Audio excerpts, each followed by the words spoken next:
started surfing, I was young because I saw it from my cousin.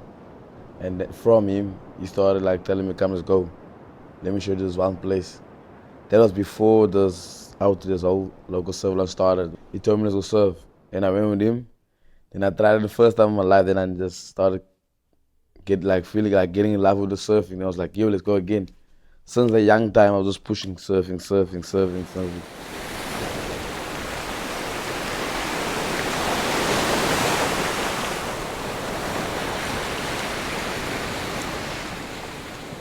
So Local Surf Lounge Academy is run by 3 guys. Sean Solomons is the founding member. Jamie does the fundraising, and I myself, Shane, I come from Silent Knowledge. I do the methodology. Local Surf Lounge is a safe space for the kids from the areas around Muizenberg, underprivileged areas, and serving kids that are seen as at-risk children that often spend a lot of time on the streets.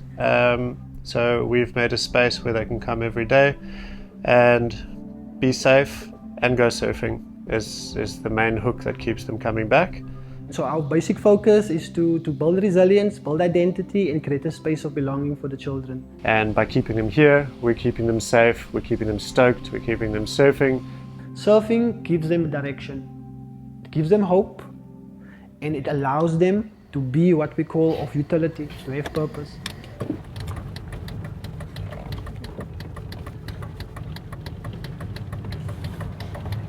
So most of these children, they come out of what we call previously segregated communities. These are segregated spaces created by the apartheid government. People were forcibly removed into those spaces, and these children, they grew up in the spaces. Like in the community, there's like basically nothing. It doesn't get better. It just gets worse. These are notoriously dangerous areas because of the gang element and the amounts of violent weapons that they have in the space. Yeah, murder is a normal thing. People will kill you here if you're a gangster. I mean, I know of boys, they always, every third month, the police come and break the shacks down and they have to move around. So extremely unsettling type of living environments for most of our children. Because some of them parents uses drugs and all of those things. They're not getting the same love that they were supposed to get.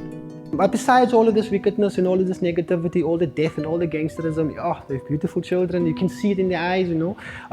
They come from school, they come here, they're full of energy, they participate, they want to make it, man. You know, there's life, they're full of life.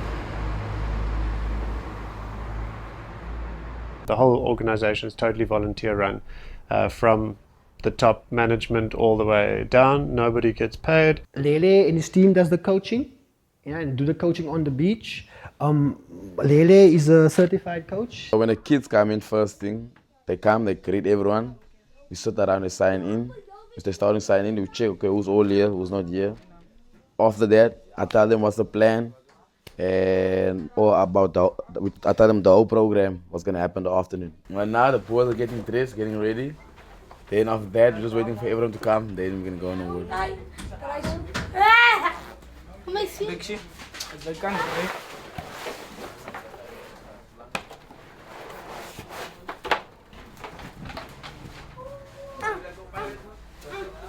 After that, we have one volunteer that cooks for the kids. He has to make sure he has to be done before the kids come back. So when the kids come back, the food is already prepared. They just change, put the waste in a bucket, hang it up, get dressed, and just clean after themselves. And then after that, they come sit in a circle and they eat. After that, it's home.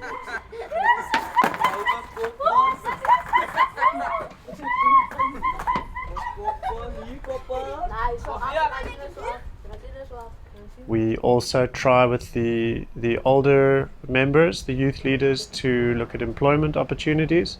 So we train them to be surf coaches. This is one of the easy ones around here. They're all surfers. There's a big surf industry on the beachfront, and there's opportunities for them to earn money by coaching surfing. My work is I'm managing the surfing part of the program, all of those things. I have to make sure everything runs good. All the volunteers do exactly the chores. These guys are all 19, 20 years old and committing their time 6 days a week to working and helping the younger generation here totally for free, which is remarkable. Like, they could be out doing a lot of other things, or that we all do when we're 20, but they are socially minded enough to want to help here, and have been doing it completely for free, which blows me away.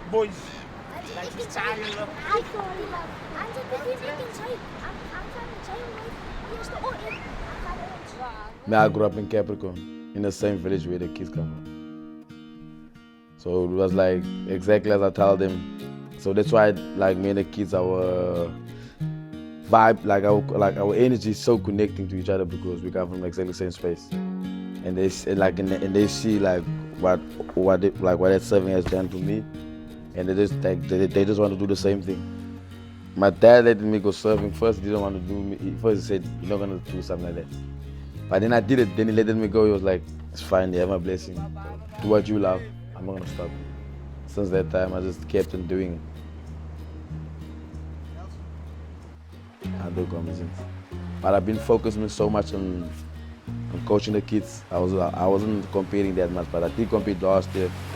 I think to 4 competitions, and I think the 3 I made it to the finals. Yeah, but yeah, this year hopefully more with the boys, and yeah. Surfing showed me like something very different.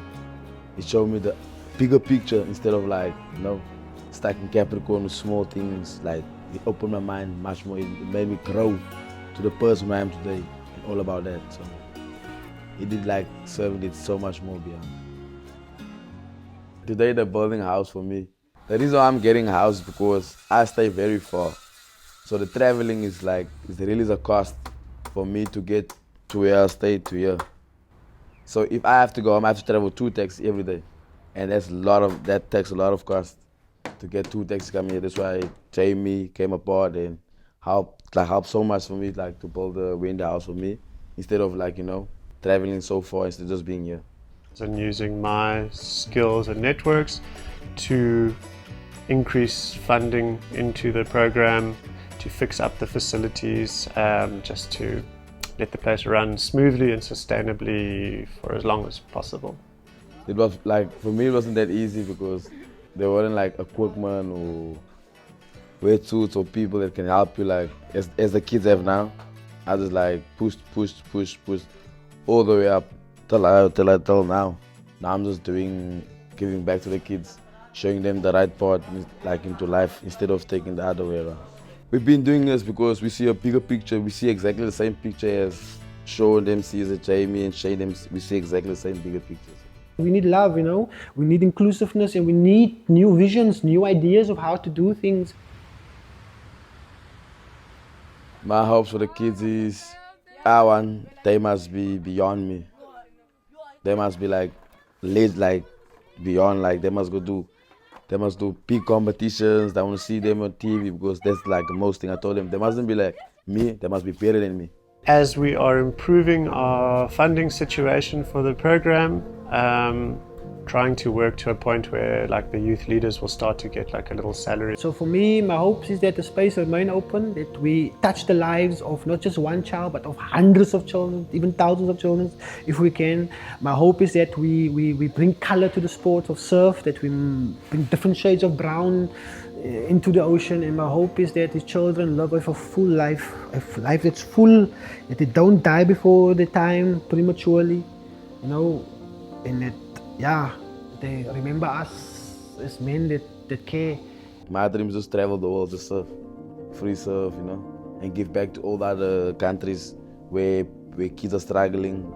Just give them a blessing that I got. If anybody watching this video is interested to support us, you can go, our website is the smallthingsfoundation.org, and you can read a little bit about us. And on the supporters page, there's lots of different options for how you can support the program. That would be awesome.